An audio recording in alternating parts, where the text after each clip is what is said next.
María, hablemos, si te parece, de liderazgo. La palabra líder es una palabra que no es capaz de englobar la profunda y amplísima dimensión que está detrás de la palabra. De hecho, si nos vamos a la raíz, que es indoeuropea, la raíz lid quiere decir cruzar el umbral.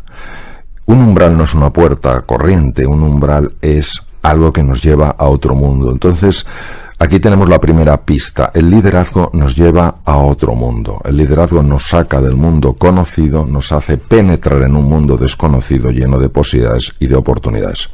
¿Cuál es el problema?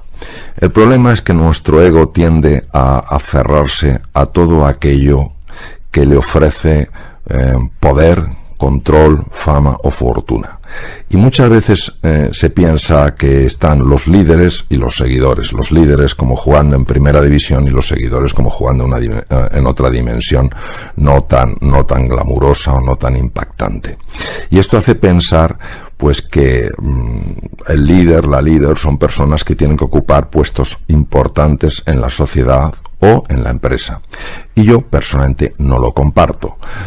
Considero que el liderazgo es una forma de ser y de estar en el mundo, y está liderando probablemente con mucha más eficiencia, con mucha más capacidad transformadora, un profesor, una profesora en un colegio, un padre, una madre en su casa, transmitiendo valores, ayudando a confiar en posibilidades que a lo mejor una persona que ocupa un puesto muy alto en la sociedad, a nivel político, a nivel empresarial, y que sin embargo todo lo que hace es mandar, no inspira, no moviliza, no enamora con sus propuestas. Por eso el verbo liderar, porque es quitarle un poco el protagonismo a una persona, es decir, yo soy el líder, tú eres el líder, y sí que es una forma de ser y de estar, y en un momento alguien está liderando un equipo y de repente empieza a liderarlo otra persona porque conoce mejor cómo avanzar por aguas turbulentas. Si yo en ese momento me aferro a una posición y digo, un momento, ¿a quién líder soy yo?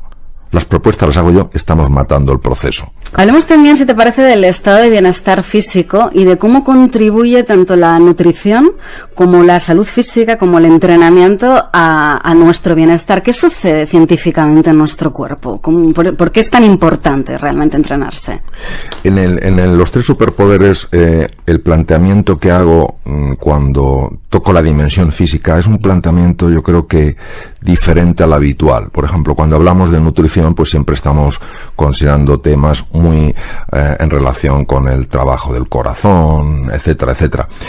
Aquí efectivamente se habla de cómo una pobre nutrición produce lesión en distintos órganos. Pero el enfoque está sobre todo en las capacidades mentales. Es decir, hoy nosotros sabemos que la nutrición tiene un impacto directo, no indirecto, directo en el funcionamiento del cerebro y, por ejemplo, en la aparición o no aparición de cuadros de ansiedad y cuadros de depresión. Una de las cosas que más me fascinó hace muchos años en un programa que hice en Boston fue cuando una persona muy prestigiosa del mundo de la psiquiatría dijo algo que en su momento era revolucionario, que era que en la ansiedad, los cuadros de ansiedad se había demostrado que había inflamación cerebral. Claro, esto a mí me sorprendió porque la ansiedad es un cuadro, obviamente, donde hay neurotransmisores que no funcionan de forma adecuada, etcétera, etcétera.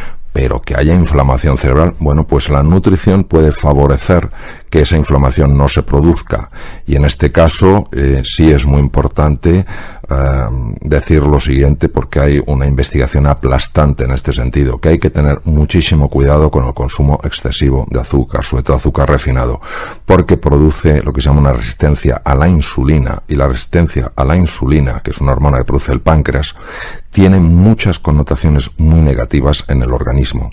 Y ya se está empezando a asociar con enfermedades tan importantes como enfermedades de Parkinson o enfermedad de Alzheimer. ¿Quién hubiera dicho hace años que la nutrición podría ser uno de los factores que previene la aparición de un Parkinson o la aparición de una enfermedad de Alzheimer? Respecto al ejercicio físico, hay que tener en cuenta algo que muchas veces se nos escapa, Y es lo siguiente: cuando una persona hace ejercicio físico, y para eso no tiene que apuntarse a un gimnasio, basta con que se mueva más, es decir, con que avance, caminar deprisa para acelerar el corazón y la frecuencia respiratoria, y hacerlo como 30 minutos al día, 5 días a la semana, que además se pueden dividir en 3 bloques de 10 minutos cada día. Lo interesante es que cuando se hace ejercicio físico se liberan una serie de sustancias, de neurotransmisores, en este caso de neurotrofinas, que son como mediadores químicos que favorecen que crezcan cosas en el cerebro. ¿Que crezcan qué? Que crezcan aparezcan nuevas conexiones, las maravillosas sinapsis descritas por don Santiago Ramón y Cajal, que se formen nuevas neuronas en ciertas áreas. Y lo más bonito es en las áreas en las que se forman. Por ejemplo, los hipocampos. En los hipocampos se forman nuevas neuronas a partir de células madre que están en las cavidades cerebrales o ventrículos. Los hipocampos son esenciales en la memoria y el aprendizaje. Aumentan las conexiones en las regiones prefrontales, esenciales en la capacidad de analizar, en la capacidad de tomar buenas decisiones, en la capacidad de mantener la atención. Y además aumentan las conexiones en el cíngulo anterior. El cíngulo anterior es la estructura cerebral más importante en la conexión humana. Planteabas también, Mario, la importancia de una actitud positiva. ¿Hasta qué punto nuestro pensamiento condiciona nuestra respuesta física en la vida? Es una pregunta de mucho calado, Marta, porque nosotros ya sabemos esto cómo funciona.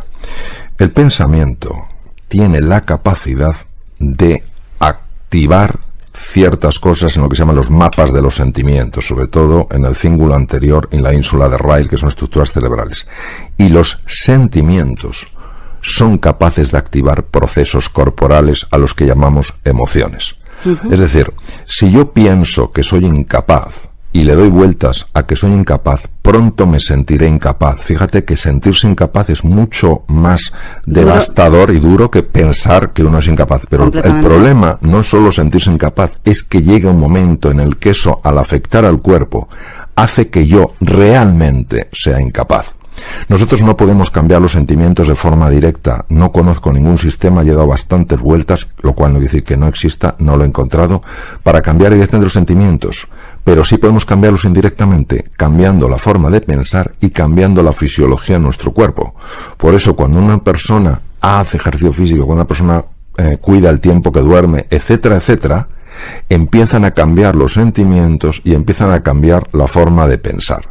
Todo está conectado. Por eso, para acceder al mundo de los sentimientos, o accedes por el mundo del pensamiento o accedes por el mundo del cuerpo. Por el mundo del cuerpo, efectivamente. Al ponerte en acción eres capaz de hacer un cambio mental. Exacto. Y también un pensamiento negativo se transforma con uno positivo. O sea, hay una transformación directa. Sí.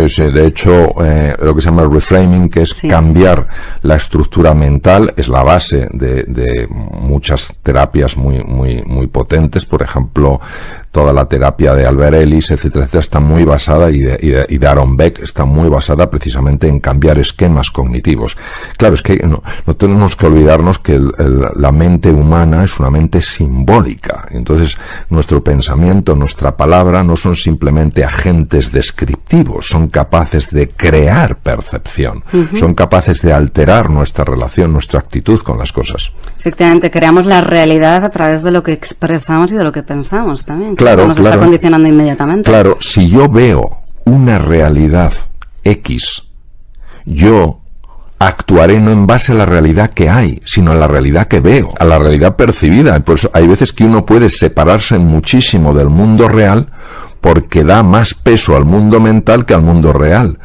Esto es un gravísimo error, porque al final la realidad es lo que es.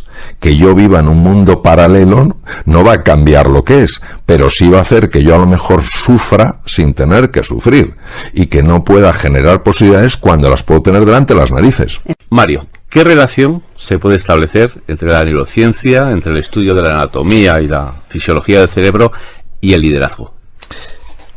Liderar es inspirar, liderar es ayudar a una persona a que aflore su mejor versión, y implica 3 etapas. Uno es autoconocerse, otro autogobernarse, y el tercero saber encontrarse con otro ser humano. Autoconocerse, penetrar en la verdad de uno, implica un conocimiento de los procesos mentales que tienen lugar y del sustrato físico que es el cerebro humano. Autogobernarse implica también conocer las emociones, a dónde me llevan, de dónde surgen y qué he de hacer para alterarlas, para transformarlas, si me están llevando a un lugar al que no quiero ir. Comprender los núcleos cerebrales que están implicados en las emociones, cómo unos afectan a otros, cómo se puede entrenar, cómo se puede transformar, cómo se puede reinventar el cerebro para tener emociones positivas que nos impulsen, que nos ayuden, y no emociones que nos anulen, también es un punto importantísimo. Y el encuentro con otro ser humano es esencial. No existe felicidad sin el otro. Por más que nos empeñemos en decir que cuando uno tiene mucho es más feliz. No es cierto. Es decir, la persona que tiene 2 millones de euros no es el doble de feliz que la persona que tiene 1 millón de euros. No cabe duda que el bienestar económico es necesario, es imprescindible. No es suficiente. Saberse encontrar con otra persona es saber entender esos procesos que también están teniendo lugar a nivel mental, a nivel cerebral, sencillamente para que nuestra conversación sea una conversación donde nos comprendamos y donde miremos juntos en la misma dirección. Mario, me gustaría preguntarte, ¿un líder entonces ha de dar respuestas o un buen líder es el que formula preguntas? Bueno, la calidad de una respuesta siempre depende de la calidad de la pregunta. Entonces, para mí un líder fundamentalmente es una persona que tiene que hacer grandes preguntas y confiar en que dentro de las personas están las grandes respuestas. El cerebro no explica por completo la mente. Yo sé que hay algunos neurocientíficos, he estado con algunos de ellos y son muy relevantes, les tengo un tremendo respeto y alguno de ellos además un gran afecto. Yo sé que hay neurocientíficos de gran talla que dicen que la mente se explica completamente a partir del cerebro. Yo, personalmente, y lo digo desde la humildad, no lo comparto. Ahora bien, sí es cierto que el cerebro explica muchas cosas del funcionamiento mental. La mente se parece mucho a el agua. Cuando está agitada no se puede ver el fondo, no se puede ver lo que tienes en realidad, ni tus talentos, ni tus capacidades, ni tus energías dormidas. Y solo cuando la mente se calma, es como ese agua que también al calmarse permite ver lo que hay en el fondo.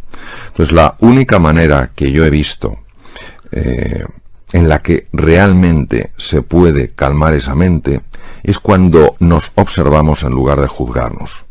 Cuando observamos nuestras emociones, cuando observamos nuestros pensamientos, es decir, cuando en lugar de ser los protagonistas de la película, nos convertimos en espectadores de esa película. Solo cuando uno tiene una distancia de perspectiva, puede conseguirse que esa mente se calme. Si no, como dicen muchos filósofos orientales, muy duchos en el conocimiento de la mente, es como a mí me gusta más el ejemplo del agua, pero bueno, ellos dicen que es como un mono agitado en una jaula, no hay manera de pararle. Entonces podríamos decir que la no mente sería un buen estado de la mente. Bueno, el lenguaje no es capaz de llegar a lo inefable, a lo que va más allá de las palabras. Entonces es muy fácil liarse utilizando esas palabras. Digamos que la mente tiene dos formas, la forma agitada y la forma calmada. A la forma calmada a mí me gusta llamarla consciencia, que es el darse cuenta. Y a la mente agitada me gusta llamarla la mente confusa, la mente que enjuicia. Entonces, más que la no mente, es la mente tranquila. ¿Qué ocurre? Que se utiliza el concepto no mente porque para llegar a esa mente tranquila hay que penetrar en el silencio. Y la mente agitada no soporta el silencio. La mente agitada solo quiere que estemos constantemente pensando y constantemente moviéndonos. Ese momento donde tú te paras, reflexionas y tocas el silencio, no es que estés en el mundo de la no mente, estás en el mundo de la no mente agitada. Y entras en el mundo de la mente tranquila, lo que se llama el self-awareness o lo que es la consciencia. Y ahí tienes una visión mucho más profunda de las cosas. Cuando hablamos de consciente y cuando hablamos de inconsciente, a nivel más físico, ¿dónde está? Tú tocas un tema que es importantísimo. Hay una diferencia entre saber algo y saber hacerlo. El aprendizaje no es saberlo. El aprendizaje es saber hacerlo. ¿Por qué hay esta diferencia entre saber y saber hacerlo? Porque el saber corresponde a la mente consciente, entendido mente consciente en un sentido muy físico, muy neurológico. Es decir, bueno, intelectualmente entiendes algo, intelectualmente lo sabes. Cuando ese conocimiento se convierte en comprensión profunda, ya no es parte de lo que sabes, es parte de lo que eres. Y efectivamente, para que eso sea así, tiene que ser recogido, asimilado, digerido por una parte que está más allá de la consciencia ordinaria y que en términos generales se llama inconsciente o subconsciente. Bien, no podemos decir el número de datos que procesa el inconsciente. No lo podemos precisamente por eso, por lo escurridizo que es. Sí, obviamente teniendo en cuenta la cantidad de información que le tiene que llegar por los sentidos y la forma tan rápida en la que procesa, de tal manera que tenemos una reacción inmediata ante un peligro, etcétera, etcétera, no cabe duda que el número de datos que procesa tiene que ser absolutamente fabuloso. ¿Cómo sacar partido al inconsciente? Vamos a ver, para poder sacar partido al inconsciente hay que ser capaz de influir en el inconsciente. Los sistemas para influir en el inconsciente son diferentes de los sistemas para influir en el consciente. Al inconsciente solo se le influye, al menos desde mi conocimiento, desde mi experiencia, de dos formas: o con imágenes o con emociones. Cuando usamos la imaginación y las emociones de una forma conjunta, el inconsciente siempre lo recoge. Es decir, al inconsciente no se llega con conocimientos, se llega con experiencias. Si en una clase se está transmitiendo un concepto, por ejemplo, el concepto de la importancia de la escucha, y dedicas 2 horas a explicar el concepto, la persona puede conocerlo perfectamente, salir de ahí y escuchar igual de mal que escuchaba antes.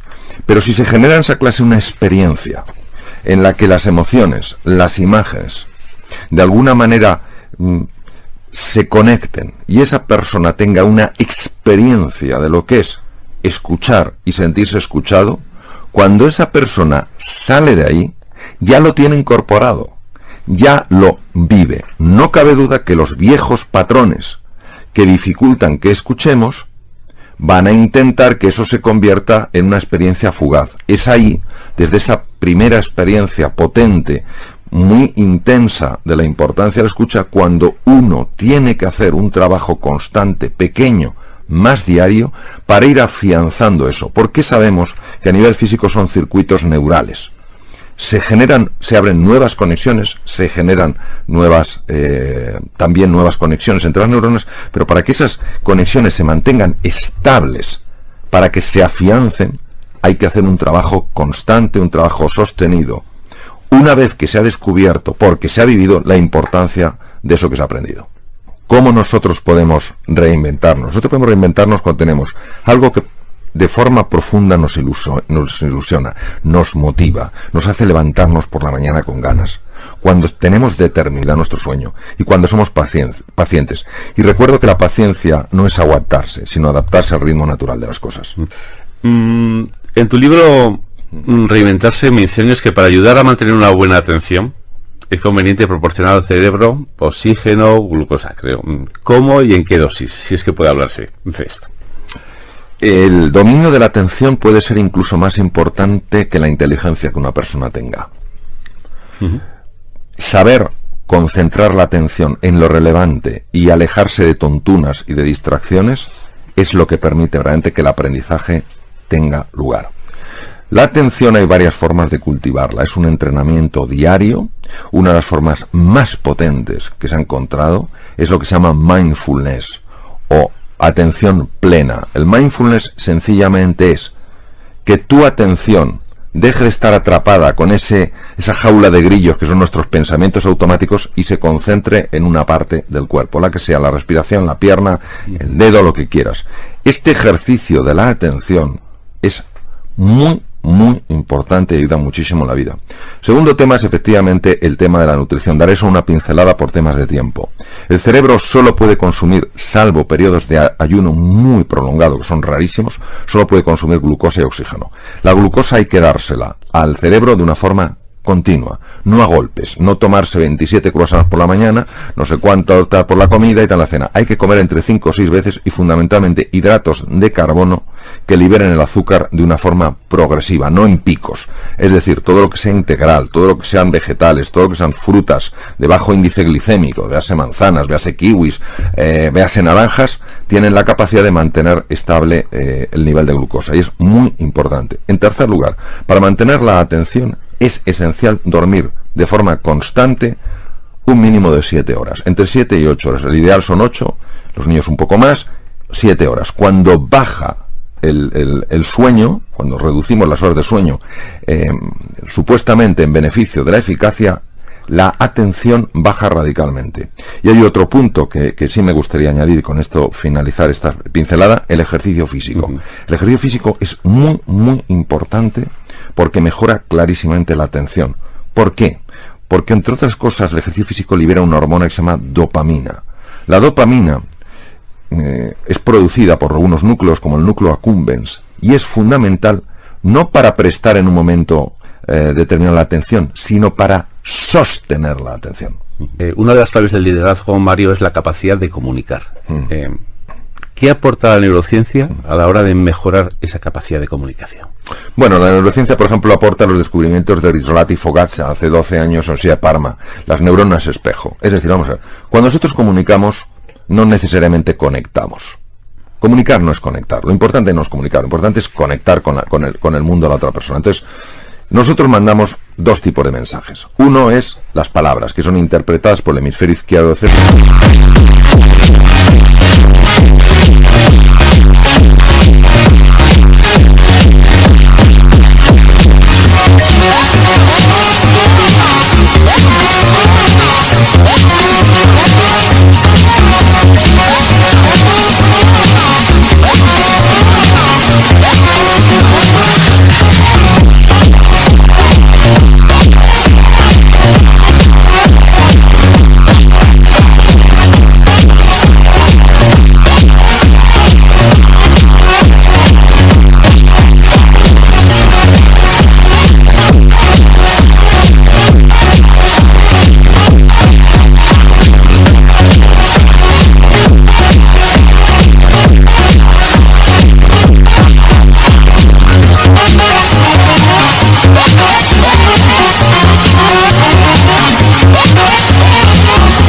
La otra persona.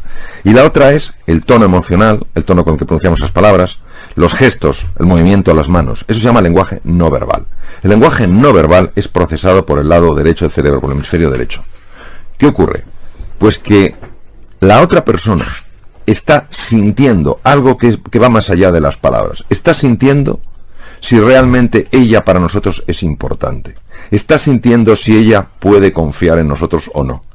Si la respuesta a eso es que sí, que esa persona siente que para nosotros ella es importante y siente que se puede fiar en nosotros, entonces se produce un fenómeno llamado influencia. Y entonces estamos conectando.